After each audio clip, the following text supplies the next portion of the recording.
Press கான்ஃபரன்ஸே அவர் சுய புத்தியில கொடுக்கல, உள்ள இருக்கிற ஆல்கஹாலும் சப்ஸ்டன்ஸும் சேர்த்து கொடுக்க வச்சிருக்கு. அவர் டேக் ஓவர் பண்ணிருச்சு. அது ரெண்டும் அவர் வாயிலேருந்து உண்மைகளும் வருது, பட் பல உண்மை இல்லாத விஷயமும் வருது அப்படின்னு. அதாவது நடிகர் ஜெயம் ரவி சமீபத்தில் மீடியாவுக்கு கொடுத்த பேட்டியில் தன்னோட தனிப்பட்ட வாழ்க்கையில் சந்தித்த வேதனைகள் மற்றும் சோசியல் மீடியா விமர்சனங்களால் ஏற்பட்ட மன அழுத்தங்கள் பற்றி மனமுடைஞ்சு பேசியிருந்தாங்க.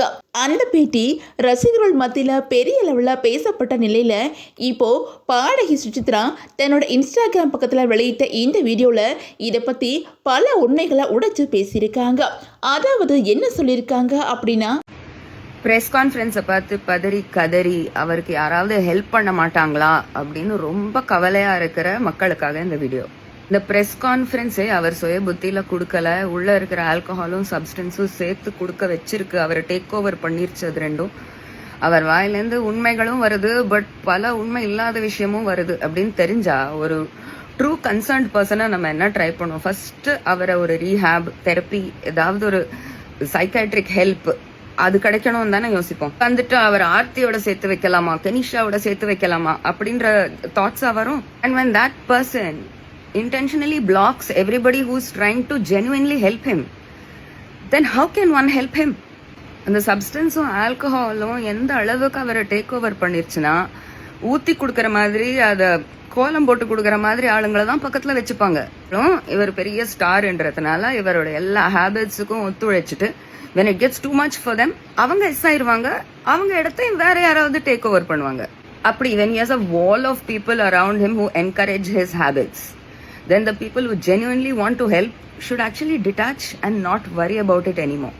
பாஸ் லட்சம் ஃபீஸ் கொடுக்குறாரு, 1 கோடி ஃபீஸ் கொடுக்குறாரு, you don't have to bother about it anymore. That person, there has to be a willingness to learn, there has to be a willingness to listen, there has to be a willingness to look in the mirror and understand what is going on with your health and yourself.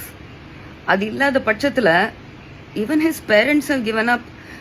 Everybody is waiting for some bad news at some point of time which cannot be changedங்கிற மாதிரி ஆயிடுச்சு. படையா போய் அவருக்கு ஒரு தூக்க ஊசி கொடுத்துட்டு you have to take him to the hospital, but nobody will do that.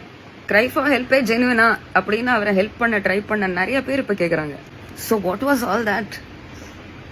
It was just people, and they will continue to do it, washing their dirty linen in public.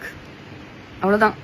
But for the first time ஒருத்தர் அவர் dirty லினனை பப்ளிக்ல wash பண்ணும்போது பப்ளிக்கை பார்த்து கத்துறாரு, நீங்க தான் என்ன இந்த லினனை wash பண்ண வைக்கிறீங்க இங்க. இல்லப்பா, யூ ஆர் ப்ரொஜெக்டிங். நீங்க உங்க கேர்ள் ஃப்ரெண்டோட ஏதோ பெரிய சண்டை நடந்திருக்கு, she has walked out of the relationship. நீங்க உடனே மக்கள் மேல ப்ரொஜெக்ட் பண்றது, தனுஜா சிங்கம் அவங்க இவங்க. சோசியல் மீடியானா எல்லா விஷயத்துக்கும் ரியாக்ட் பண்ணணும்ன்றதுக்காக தான் இருக்கே சோசியல் மீடியாவே. அதுதான் அதோடைய பரிமாணம். இன்னைக்கு நீங்க பாட்டு கண்டென்ட் கொடுப்பீங்க, அதுக்கு யாருமே ரியாக்ட் பண்ணக்கூடாதுன்னா எப்படி? இல்ல பாசிட்டிவா மட்டும்தான் ரியாக்ட் பண்ணணும்னா எப்படி?